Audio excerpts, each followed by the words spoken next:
Have you ever experienced darkness so complete that you couldn't see your own hand in front of your face? Darkness that became a living thing pressing against you, making every sound amplified and every movement fraught with mortal danger? Can you imagine moving through enemy territory in that darkness, knowing that one misstep, one snapped twig, one cough or stumble could alert the Germans and end your life and the lives of everyone depending on you? What does it take to function when fear has you by the throat? When your imagination transforms every shadow into an enemy soldier? When the darkness itself seems hostile and malevolent? I know the answers to these questions because I lived through the longest night of my life on June 6, 1944, in the hours after the D-Day invasion, when I was part of a night raid deep behind German lines in Normandy. That mission was supposed to take 4 hours. It took 11. Half of us didn't come back, and those of us who did were changed in ways that 80 years haven't healed. This is the story of that night, the nightmare that's lived in my memories ever since, the darkness that never quite lifted even after the sun rose the next morning. My name is Edward James Harrison, and I was a 22-year-old staff sergeant in the 101st Airborne Division, part of the pathfinder teams that jumped into Normandy hours before the main invasion to mark drop zones and secure key objectives. I'd been a paratrooper for 18 months, had trained at Fort Benning and in England, had made dozens of practice jumps. But D-Day was my first combat operation. We jumped at 01:30 hours on June 6th, hours before the beach landings, tasked with securing a bridge over a small canal near Sainte-Mère-Église. The jump was chaos. Our sticks scattered by anti-aircraft fire and high winds, paratroopers landing miles from their intended drop zones, equipment lost in the marshes, units completely disorganized. I landed in a flooded field, went underwater with my 100 pounds of equipment, nearly drowned before I could cut myself free from my parachute, and spent the first hour of D-Day hiding in a hedgerow, trying to figure out where I was and what to do next. By dawn, I'd linked up with 7 other paratroopers from my company, none of whom had landed anywhere near our objective. We were commanded by Lieutenant David Morrison, a West Point graduate on his first combat operation, trying to project confidence while clearly as lost and disoriented as the rest of us. We spent D-Day moving cautiously through the Bocage country, trying to link up with larger American units, engaging in brief firefights with scattered German forces, generally just trying to survive and figure out what was happening. The invasion was succeeding. We could hear the naval bombardment and see aircraft overhead, but at our level, everything was confusion and small unit actions, and the constant fear of running into a German patrol that outnumbered us. By nightfall on June 6th, we'd made it to a rallying point where elements of the 101st were gathering. Maybe 50 paratroopers, all scattered from different units, trying to organize themselves into something resembling a coherent force. A captain named Richards took command, assessed our situation, and gave us our mission for the night. German forces were consolidating on the high ground about 3 kilometers to our east, preparing defensive positions that would threaten the beachhead. Specifically, there was a German artillery battery, probably 4 guns, positioned on a ridge that gave them clear observation over Utah Beach and the causeways inland. Those guns could wreak havoc on the troops still landing, could cut the causeways and isolate the forces that had already made it inland.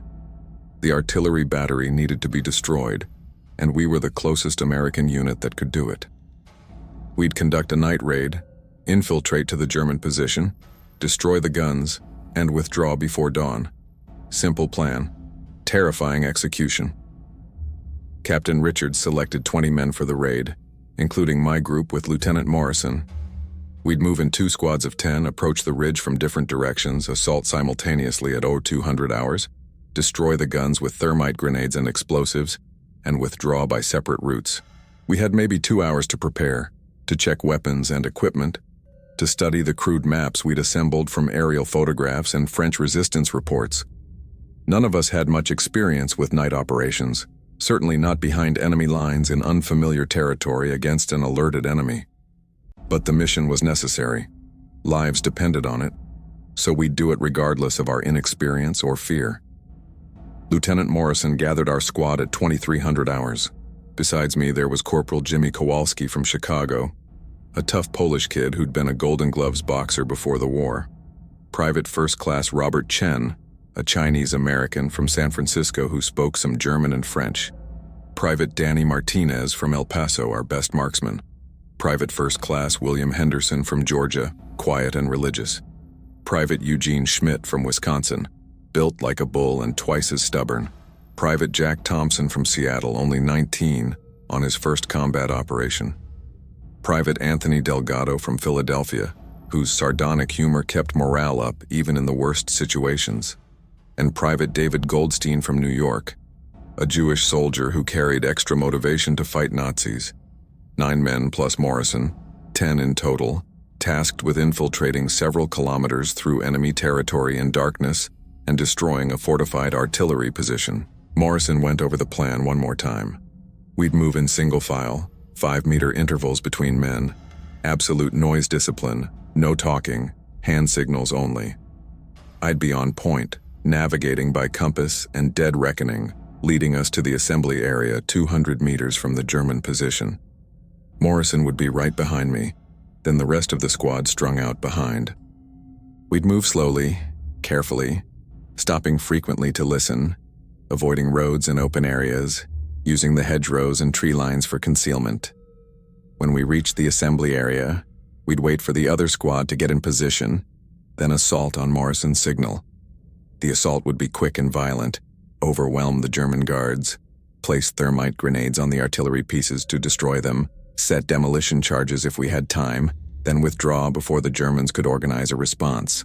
We'd rally at a predetermined point 2 kilometers south, then make our way back to American lines before dawn. Straightforward in theory, potentially catastrophic in practice. We moved out at midnight, stepping into darkness so complete it felt like a physical presence. There was no moon. Heavy cloud cover obscured the stars, and the Norman countryside was just various shades of black. I moved forward slowly, compass in one hand, carbine in the other, placing each foot carefully before committing my weight, feeling ahead with my toes for obstacles that might make noise.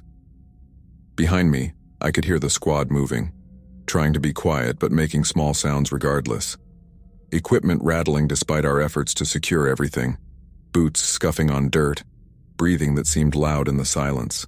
Every sound made me wince, certain it would alert German sentries, certain we'd walk into an ambush. We'd moved maybe 500 meters when I heard voices ahead, German voices, casual conversation and laughter. I froze, held up my hand to halt the squad, and listened.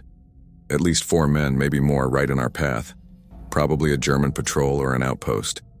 Morrison crawled up beside me, and I pointed toward the voices. He listened for a moment, then gestured for us to detour to the left, to go around rather than engage. We'd been briefed to avoid contact if possible, to save our ammunition and supplies for the objective.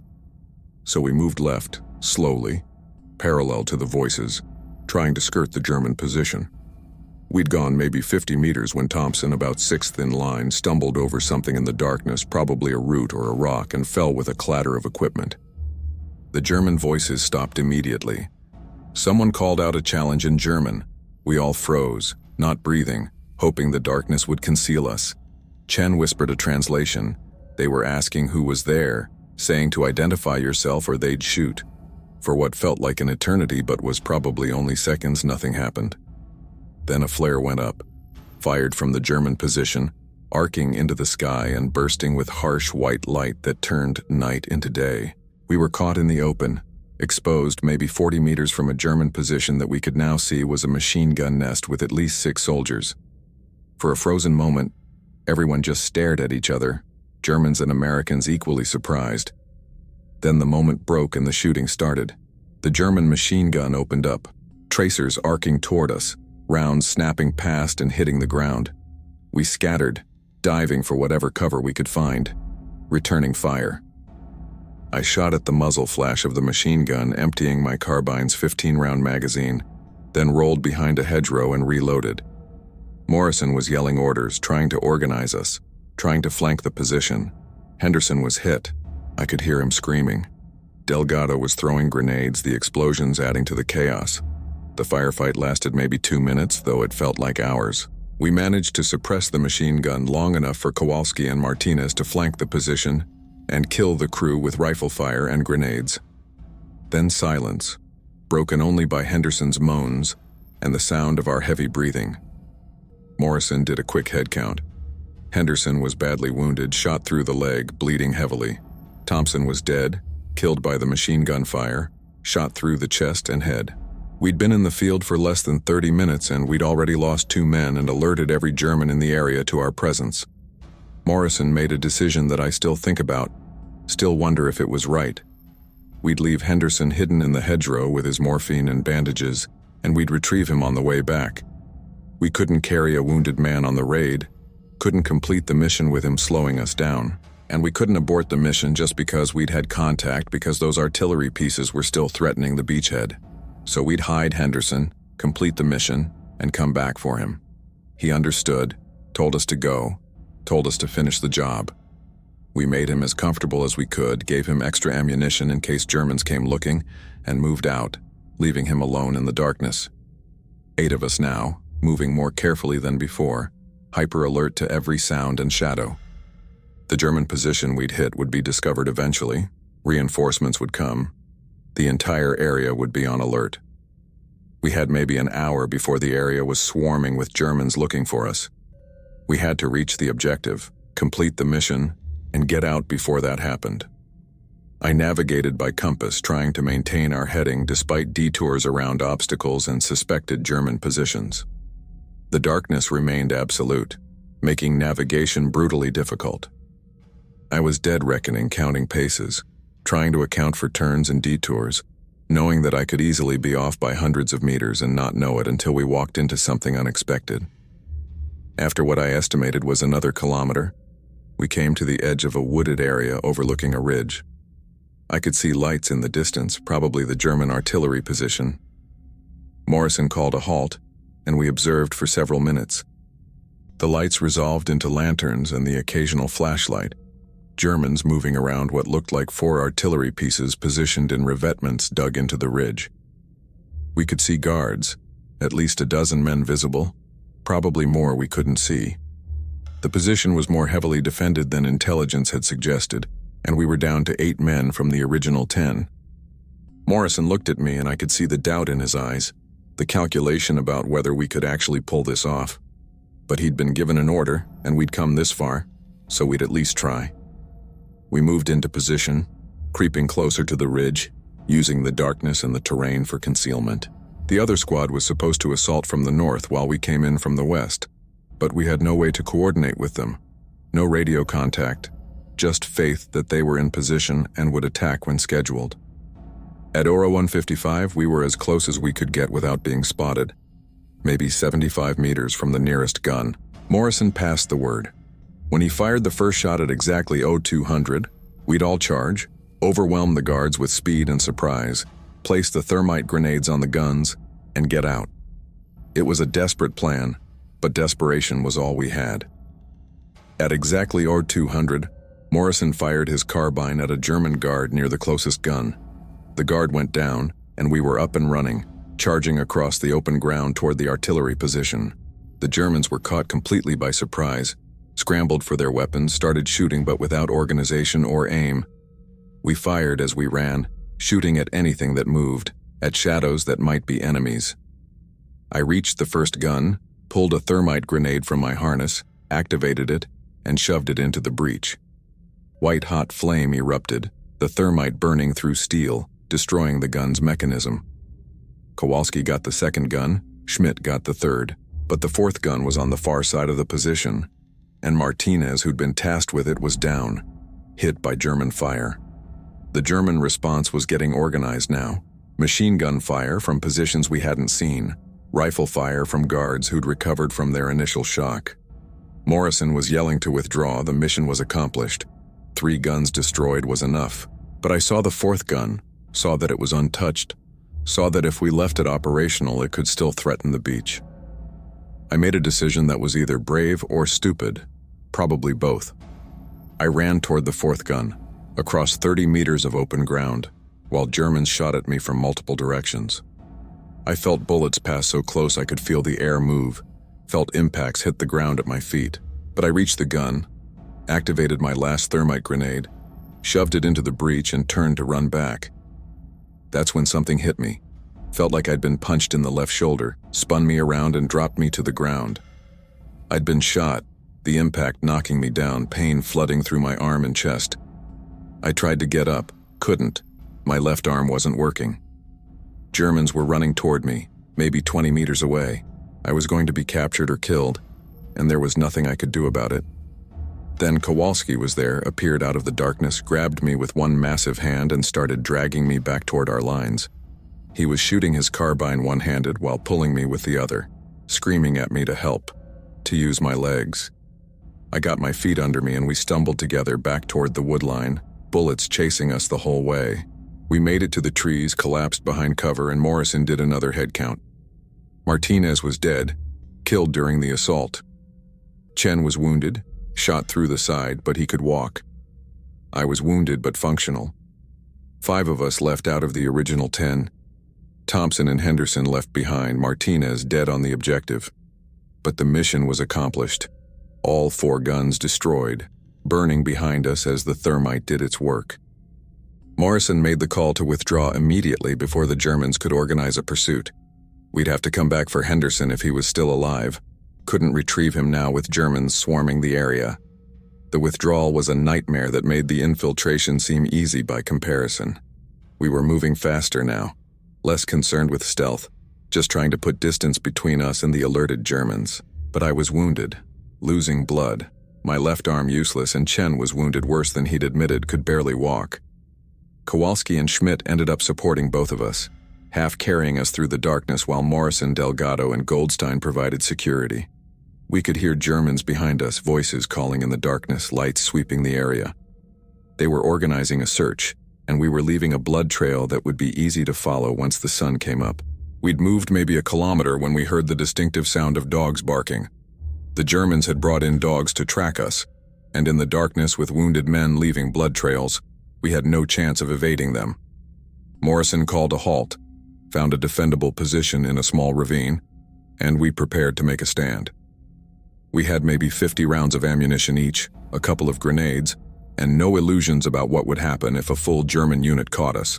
But we were paratroopers, trained to fight surrounded, trained to stand our ground. If this was where we'd die, we'd take as many Germans with us as we could. The dogs found us about 30 minutes later, barking and straining at their leashes, handlers shouting to their units that they'd found us. We could see flashlights approaching, hear German voices calling for us to surrender.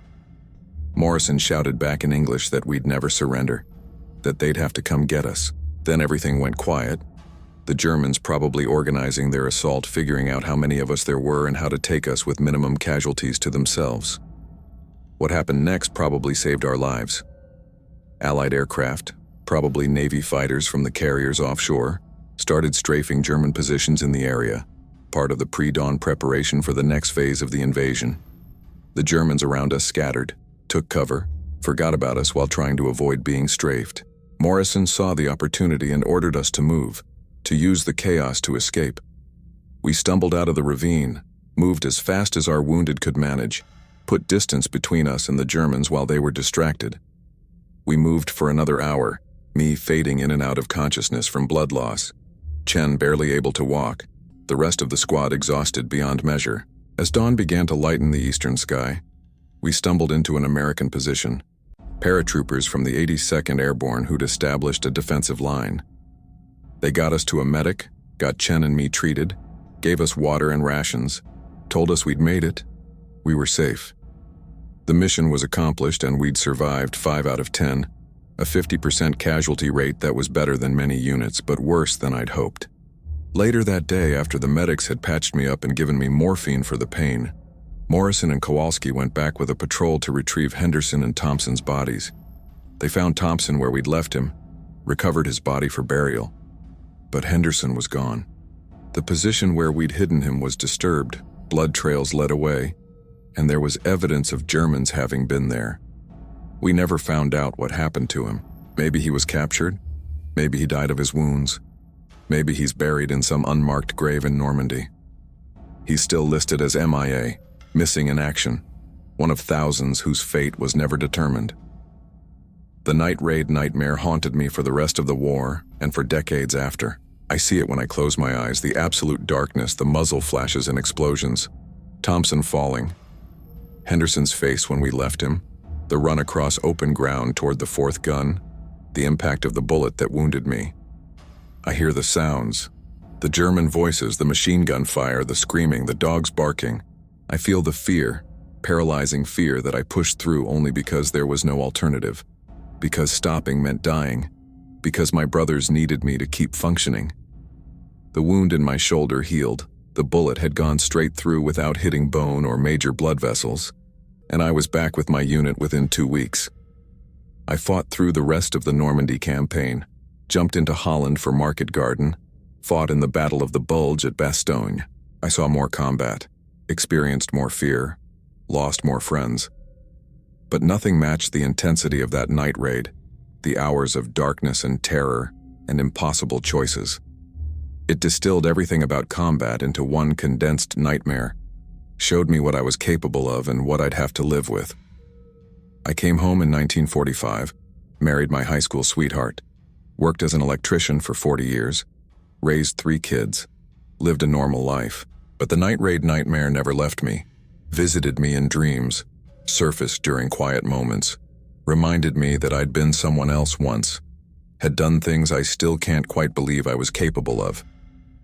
The darkness of that night infected my peace, made me wary of shadows, made me check and recheck locks on doors, made me unable to fully relax even in the safety of my own home. I kept in touch with the survivors.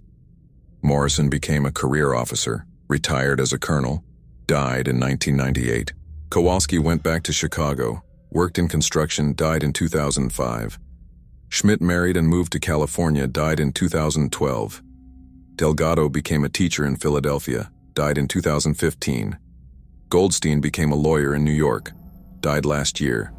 Chen and I are the only survivors left now, 2 old men in our late 90s, the last witnesses to a night that's been forgotten by history, but that will carry to our graves.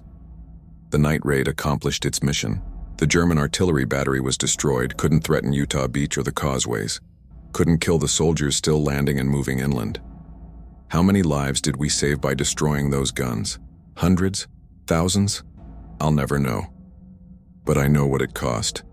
Thompson dead, Henderson missing, Martinez dead, Chen and I wounded, all of us traumatized in ways that never fully healed. Was it worth it? Military historians would say yes, would cite the strategic importance of neutralizing the artillery, would calculate the cost-benefit ratio, and conclude the mission was justified. But I'm not a historian. I'm just a soldier who lived through that night and who spent 80 years wondering if there was another way, a better way, a way that wouldn't have cost so much. I'm 98 years old now, and I know my time is limited. When I die, the night raid nightmare will die with me, or at least the lived experience of it will. Chen and I will be gone, and the only record will be the after-action reports and the official histories, dry documents that can't capture the terror and the chaos and the impossible choices. That's why I'm telling this story now while I still can. While the memories are still sharp, even though 80 years have passed. Someone needs to remember, needs to understand what that night was really like, needs to know what those men endured and what they sacrificed. The night raid nightmare taught me things about myself I wish I didn't know. That I could function despite paralyzing fear, could make life and death decisions in seconds, could leave wounded friends behind for the sake of the mission, could kill without hesitation, could survive when better men didn't. It showed me the full range of human capability, the heights and depths, the courage and the cruelty, the brotherhood and the abandonment. And it showed me that darkness is more than just the absence of light. It's a thing itself, a presence that amplifies fear and obscures morality and makes monsters of ordinary men. I don't know if we were heroes that night or just scared kids doing a job that needed doing. Probably both, probably neither. We were just soldiers, following orders, trying to survive, trying to help our brothers on the beach, trying to do our small part in a war so vast that our individual actions seemed insignificant. But they weren't insignificant to us, to the men who lived and died that night, to the families who lost sons and brothers, to the survivors who carried the weight of it forever. The nightmare never ends. Not really. It just fades into the background, becomes part of the landscape of your memories, something you learn to live with rather than something that dominates every moment. But it's always there, waiting in the darkness, ready to surface when you close your eyes or when something triggers the memories. 80 years later, I still can't sleep in complete darkness, still need a light on, still wake up sometimes thinking I'm back in that Norman field with Germans closing in and nowhere to run. That's what war does, at least what it did to me. It creates nightmares that outlast the war itself, that survive decades of peace, that mark you permanently. The night raid was 1 night out of 3 years of service, 12 hours out of hundreds of thousands of hours I've lived since. But those 12 hours defined me more profoundly than anything else in my long life. Showed me who I really was when everything was stripped away, when only survival and duty and brotherhood mattered. If this story moved you, if it helped you understand what soldiers endure during night operations in hostile territory, I'd be honored if you'd subscribe to hear more stories from World War II veterans. Share your thoughts in the comments below. Remember the men who fought in darkness, who completed impossible missions, who sacrificed everything for causes larger than themselves. Remember Thompson and Martinez and Henderson and all the others who didn't come home. They deserve to be remembered, and their stories deserve to be told before all of us who witnessed them are gone. Thank you for listening to this old paratrooper's memories of a night that never quite ended.